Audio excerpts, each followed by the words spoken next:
There's a quiet but really powerful shift happening in how we think about the word home.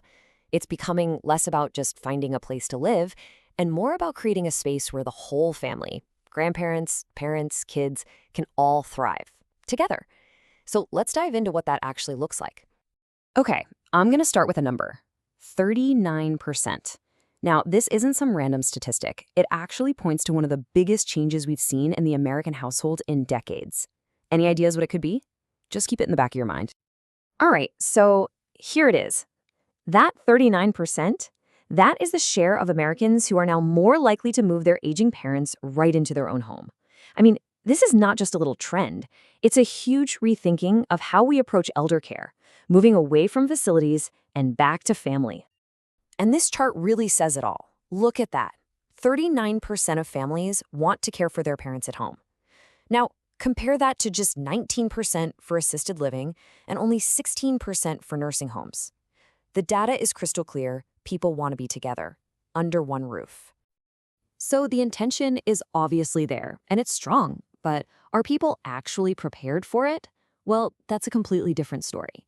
And this creates what we can call the planning gap, this massive disconnect between what families want to do and what they're actually ready for. I mean, on the surface, everything looks great. If you ask people, 65% will tell you, yep, I feel prepared for the future. And a whopping 79% say they support their parents making their own choices. Sounds like everyone's on the same page, right? Well, then this number drops, 50%. Despite feeling so prepared, that's how many families have never, not once, actually talked about future living arrangements with their parents. Half. That is the gap, right there. The difference between feeling ready and being ready. So that leads to the million-dollar question, doesn't it? If we all see where this is going, why is having the talk so difficult? What's really holding us back from closing that 50% gap? Well, it's tough because the topics are tough. These aren't easy breezy conversations. We're talking about really serious concerns, like making sure the home is safe, figuring out how to afford everything, and navigating complex medical needs. They're heavy topics for sure, but just ignoring them doesn't help anyone. So with this trend picking up so much steam, the housing market itself is actually starting to respond. We're now seeing the rise of a very specific kind of house, one that's designed to solve these exact problems, the multi-generational home. Now, a multi-generational home isn't just a bigger house with more bedrooms. No, it's way smarter than that. It's a space that's been thoughtfully designed to give everyone what they need, privacy and independence when you want it, but also connection when you need it. It's all about creating harmony. And buyers are getting really specific about what they're looking for. They want things like in-law suites or at least a bedroom on the first floor, no more worrying about stairs. They want separate entrances for a bit of privacy and wider doorways for better accessibility. And of course, big open spaces where the whole family can actually gather together.